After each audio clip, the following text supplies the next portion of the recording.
Welcome to PM7 వార్తలు. Shri Chaitanya కాలేజీలపై IT దాడులు కొనసాగుతున్నాయి.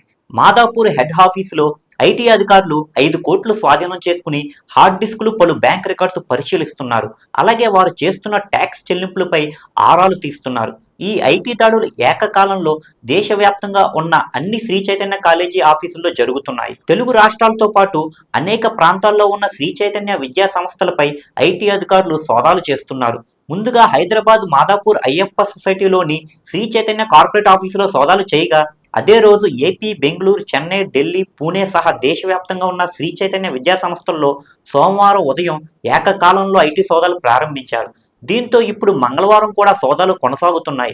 అంతేకాదు, ఇప్పటిదాకా అధికారులు 5 కోట్లు నగదు స్వాధీనం చేసుకున్నారు. వాటితో పాటు మాదాపూర్లోని కార్పొరేట్ ఆఫీసులో నగదు, హార్డ్ డిస్కులు, పలు బ్యాంకులకు చెందిన రికార్డులను స్వాధీనం చేసుకుంటున్నట్టు కూడా తెలుస్తుంది.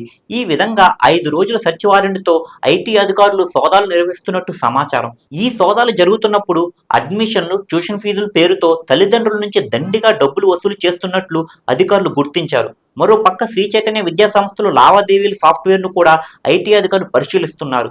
శ్రీ చైతన్య కాలేజీల ట్యాక్స్ చెల్లింపులపై అధికారులు ఆరా తీస్తున్నారు. 2020లోనూ ఈ విద్యా సంస్థలపై ఐటీ సోదాలు జరిగాయి. శ్రీ చైతన్య కాలేజీలో ప్రతి ఏటా ఫీజుల పెంపుతో పాటు అధిక మొత్తంలో అనాధికారిక లావాదేవీలు చేస్తున్నట్లు కూడా గుర్తించారు. ఇందులో 2 విధాలను అవలంబిస్తున్నట్టు ఐటీ శాఖ అనుమానిస్తుంది. ఇన్కమ్ ట్యాక్స్ నుంచి తప్పించుకునే క్రమంలో అధిక శాతం ఫీజులను నగదు రూపంలోనే వసూలు చేస్తున్నారని, అతి తక్కువ శాతం మాత్రమే ఆన్లైన్ పేమెంట్ విధానంలో వసూలు చేస్తున్నారని ఐటీ అధికారులు పక్కా ఆధారాలు సేకరించినట్టు సమాచారం.